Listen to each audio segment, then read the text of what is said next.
चलिए, भारत में कोयले का सबसे बड़ा उत्पादक राज्य कौन सा है? कहाँ सबसे अधिक कोयला होता है? देखिए सवाल यहां से पूछा गया है, ठीक है। तो इसका आंसर जो हो जाएगा, कोयले का सबसे उत्पादक, सबसे बड़ा उत्पादक राज्य क्या हो जाएगा? इसका आंसर झारखंड हो जाएगा। तो आप देखिए कि बराबर कोयले का उत्पादक, लौह अयस्क का उत्पादन कहाँ से होता है, या कोई भी जगह कहाँ किसके लिए प्रसिद्ध है, ये सारी बातें आपसे पूछा जाता है, ठीक है। चलिए, सबसे पहले कोयला के बारे में देख लेते हैं, उसके बाद कुछ इंपॉर्टेंट सवाल को हम लोग रिकॉल करवा देंगे आपको। चलिए, सबसे पहला नंबर है कि कोयले की प्राप्ति मुख्यतः जो होता है गोंडवाना शैल और टर्सरी युक्त चट्टानों से प्राप्त होती है। कोयला जो बनता है ये कहाँ से प्राप्त होता है? गोंडवाना शैल से और टर्सरी युग का जो चट्टान है उससे प्राप्त होता है। कोयला जो है ना, ये देखिए जीवाश्म से बनने वाला तत्व है।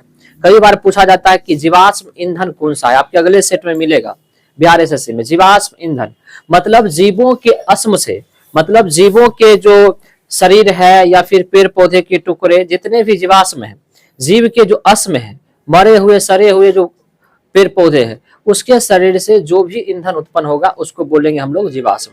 इसका मतलब है कि कोयला जो है ये जीवाश्म है। क्या है? कोयला जीवाश्म ईंधन है।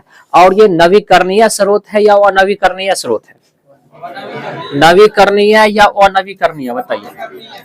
देखिए, नवीकरणीय और अनवीकरणीय, ये दो प्रकार का स्रोत होता है ऊर्जा का।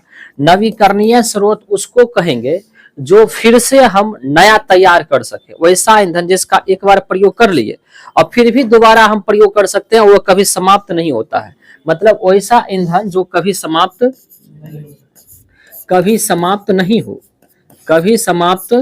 नहीं हो, अर्थात दोबारा यूज कर सकते हैं, दोबारा प्रयोग कर सकते हैं, तो उसको क्या बोलेंगे हम लोग?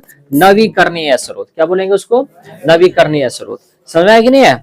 जैसे कि आप सूर्य का प्रकाश यानी सौर ऊर्जा हो गया, ठीक है। उसका भूगर्भीय ऊर्जा, ये सारे जो आ जाएगा किसमें आ जाएगा? नवीकरणीय में। किसमें आ जाएगा? नवीकरणीय में, ठीक है। पवन ऊर्जा, क्योंकि हवा चलती रहेगी और सब दिन हवा चलेगी और सब दिन क्या हो जाएगा? हम ऊर्जा बनाते रहेंगे, ईंधन बनाते रहेंगे, पवन ऊर्जा निकालते। लेकिन अनवीकरणीय स्रोत उसको बोलेंगे जो एक बार प्रयोग कर लेते हैं तो वो क्या हो जाएगा? दोबारा प्रयोग के लायक नहीं होगा। अर्थात जिस ऊर्जा को एक बार उपयोग में ला देंगे वो दोबारा प्रयोग में नहीं हो, वो समाप्त हो जाए, तो उसे क्या बोलेंगे? अनवीकरणीय। जैसे कि आपका कोयला, पेट्रोल, लकड़ी, ये सब क्या आ जाएगा? कोयला, पेट्रोल, लकड़ी, ये सब किस में आ जाएगा? अनवीकरणीय में आ जाएगा, ठीक है। तो जो दोबारा प्रयोग में नहीं आए, अनवीकरणीय, अर्थात जैसे एक बार प्रयोग करने के बाद वो क्या हो जाएगा? समाप्त हो जाएगा। समझ कि नहीं है? उसे क्या बोलेंगे? अनवीकरणीय। और जो कभी समाप्त ही, नवी मतलब होता नया तैयार, जो हमेशा नया तैयार होते रहे उसको बोलेंगे नवीकरणीय। अनवीकरणीय जो हमेशा नया तैयार नहीं हो। अब मान लीजिए आज जिस कोयला को आप जला दिए तो 10 मिनट या 2 घंटा में जला दिए, क्या 2 घंटा में कोयला बन जाएगा? हजारों बरस लगेगा। तो इसका मतलब क्या हो? कोयला समाप्त हो रहा है। समझ में आया कि नहीं है? चलिए, अब देखिएगा साहब, ये नवीकरणीय अनवीकरणीय, तो इसका मतलब है कि कोयला क्या हो गया? अनवीकरणीय स्रोत हो गया, क्योंकि कोयला की समाप्ति होगी। आगे बिहार एसएससी के सेट में नवीकरणीय, अनवीकरणीय, जीवाश्म ईंधन सारी चीज पूछा गया है आपको। तो याद रखेंगे, कोयला जो प्राप्त होता है गोंडवाना शैलों से या टर्सरी युक्त चट्टानों से प्राप्त होती है, और ये जीवाश्म के सड़ने गलने से बनता है। हजारों करोड़ों वर्ष जब लग जाता है समय, तब ये कन्वर्ट होता है। भारत में कोयला मुख्यतः दामोदर नदी घाटी, कौन सी नदी घाटी? दामोदर नदी घाटी। दामोदर नदी घाटी परियोजना की जो शुरुआत हुई थी 1948 में, कब हुआ था? और भारत की सबसे पुरानी परियोजना है, भारत की सबसे पुरानी बहुउद्देशीय परियोजना पूछा जाएगा, दामोदर नदी घाटी परियोजना, जो झारखंड और पश्चिम बंगाल की संयुक्त परियोजना है। झारखंड और पश्चिम बंगाल का संयुक्त परियोजना है। इसके बारे में पहले भी बताए हुए हैं। तो दामोदर नदी घाटी, सोन नदी घाटी, गोदावरी इंद्रावती नदी घाटी और कृष्णा गोदावरी क्षेत्र में, कृष्णा गोदावरी घाटी, इस बीच में जो है सो कोयला का प्रमुख क्षेत्र पाया जाता है। और आप देखिए कि मैक्सिमम कोयला का जो क्षेत्र पाया जाता है वो नदियों के तटों पर काफी अधिक पाया जाता है। आप देख रहे हैं दामोदर नदी घाटी, सोन नदी घाटी, गोदावरी, इंद्रावती घाटी, कृष्णा गोदावरी घाटी। इसका मतलब ये हुआ कि नदियों के आसपास के क्षेत्र में जीवाश्म जो होता है ना उसकी मात्रा अधिक होती है। आप देखते हैं कि कोई जानवर मर गया या कुछ भी हो गया, लकड़ी का अवशेष वगैरह सब नदियों के किनारे में। और क्योंकि पहले सभ्यताएं भी, क्योंकि हजारों बरस लगता है कोयला बनने में ना, तो पहले हमारी जो सिंधु सभ्यता हो या कोई भी सभ्यता हो तो वो कहाँ बसा करती थी? किसी न किसी नदी के किनारे। दजला फरात नदी की सभ्यता, सिंधु घाटी की सभ्यता किसी न किसी नदियों के किनारे बसा करता था। तो मानव का एक्टिविटीज, मानव का जो चलन प्रचलन रहेगा जिस जगह पर, वहीं पर तो अवशिष्ट पदार्थ या जीवाश्म की मात्रा अधिक होगी। मनुष्य को गाड़ना, दफनाना, मान लीजिए जिस क्षेत्र में मनुष्य रहेगा उसी क्षेत्र में जानवर भी कुछ हुआ करते। कुत्ता बिल्ली कहाँ रहेगा? जिस क्षेत्र में मनुष्य रहेगा। तो इसीलिए करके बाकी और भी नदी के किनारे में, नदियों में पाए जाने वाले जीव मर गए, सड़ गए। तो इस तरह से नदियों के क्षेत्रों में कोयला का उत्पादन अधिक होता है।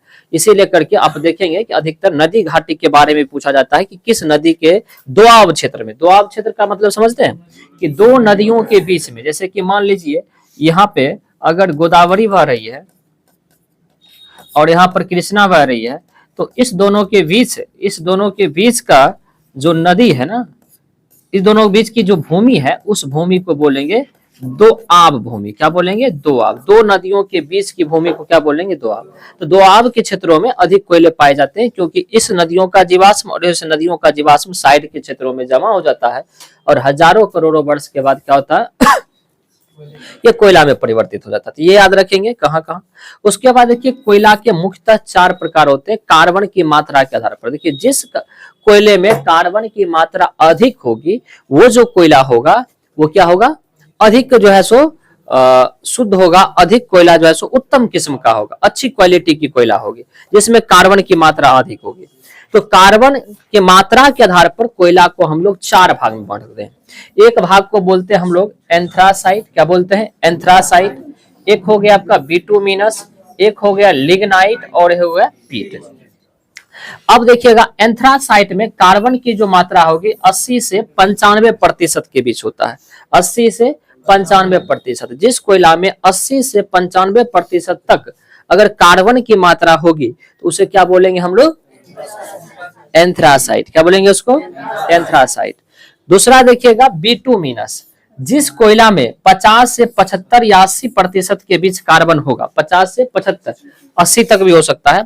80 से नीचे समझिए, 80 से नीचे और 50 के ऊपर अगर रहेगा प्रतिशत मात्रा तो वो कहलाएगा बिटुमिनस। क्या कहलाएगा? बिटुमिनस। तीसरा हो जाता है लिग्नाइट। क्या जाता है? लिग्नाइट।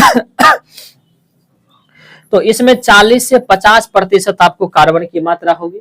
और सबसे घटिया क्वालिटी की जो होती है जिसमें कार्बन की मात्रा बहुत कम होती है पिट, जिसमें 30 से 40% ही कार्बन की मात्रा रह पाती है। समझ में आया कि नहीं है? तो हम लोग ये जाने कि कोयला जो है ना ये गोंडवाना और टर्सरी क्षेत्र के समूह से प्राप्त होता है। और स्पेशली दामोदर, भारत की बात करें तो गोदावरी, क्या कहते हैं, इंद्रावती घाटी, गोदावरी, कृष्णा घाटी, सोन घाटी और कौन सा? दामोदर घाटी। इन क्षेत्रों में कोयले की मात्रा अधिक पाई जाती है। ठीक है।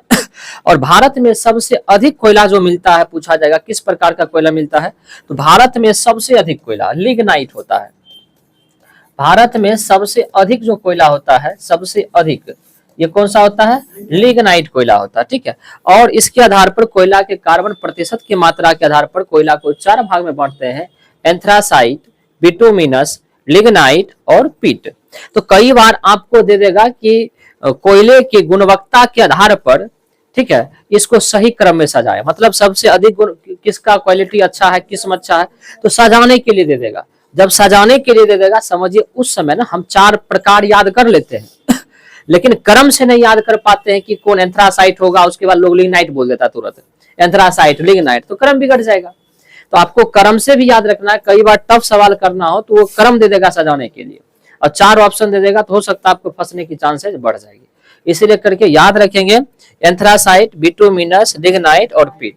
और शॉर्टकट में याद रखेंगे, जैसे कि मान लीजिए कि आपके भाई का नाम समझ लीजिए बिट्टू है। क्या नाम है? बिट्टू।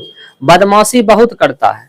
जब इतना छोटा बच्चा रहता है बदमाशी बहुत करता है। मम्मी लोग जब मारना चाहती है ना तो क्या करता है, भाग जाता है, मम्मी को पकड़ने ही नहीं देता है। देता है पकड़ने, भाग जाएगा, बदमाशी करके भाग जाएगा, मम्मी झाड़ू लेके भोंकते रहती है, झटियाएंगे तो है कि नहीं, भाग जाता है।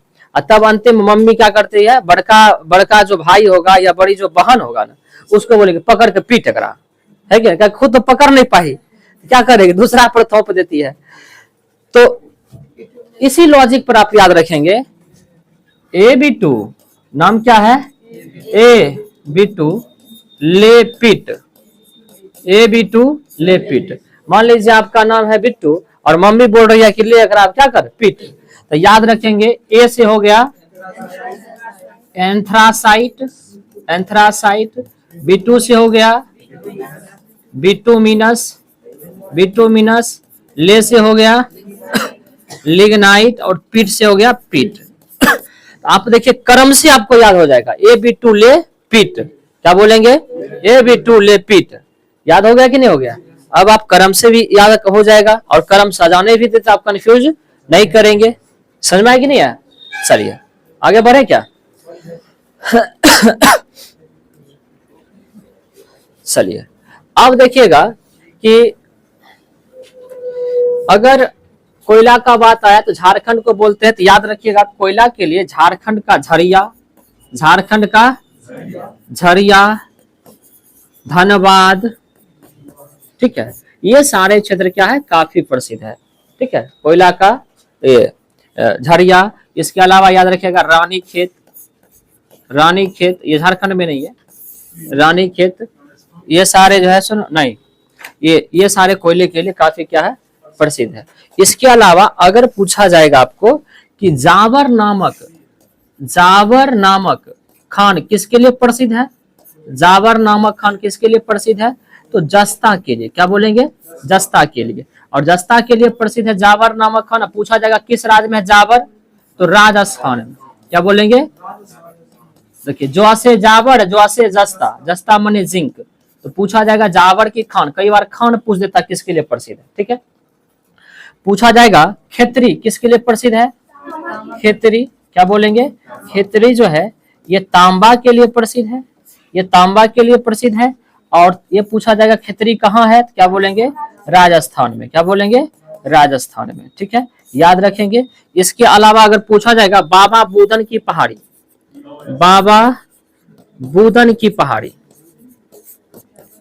बाबा बुदन की पहाड़ी अच्छा किस जिला में है, कर्नाटक का, कर्नाटक का जिला है चिकमंगलूर, यहाँ पड़ता है। और ये किसके लिए प्रसिद्ध है, तो ये लौह अयस्क के लिए प्रसिद्ध है। किसके लिए प्रसिद्ध है, लौह अयस्क के लिए प्रसिद्ध है। इतना पॉइंट्स याद रखेंगे।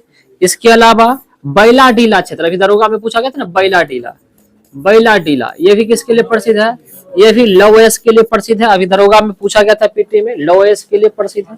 ठीक है, इसके अलावा याद रखिएगा जादूगोड़ा, झारखंड का, झारखंड का जादूगोड़ा, जादूगोड़ा ये किसके लिए प्रसिद्ध है, यूरेनियम के लिए। किसके लिए प्रसिद्ध है, यूरेनियम के लिए, यूरेनियम के लिए।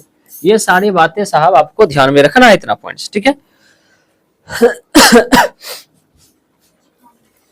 अगर पूछा जाएगा कि लिग्नाइट कोयला सबसे अधिक किस राज्य में होती है, तो क्या बोलेंगे, तमिलनाडु में, तमिलनाडु में लिग्नाइट सबसे अधिक होती है। ये तो चारों कोयला मिला करके तब झारखंड में सबसे अधिक होती है। ठीक है, चारों कोयला मिला करके तब सबसे अधिक जो होती है वो कहाँ होती है, झारखंड में। बाकी केवल लिग्नाइट की बात करेगा तो कहाँ होता है, तमिलनाडु में सबसे अधिक होता है। ठीक है, इतना बातें आप लोगों को ध्यान में रखना है।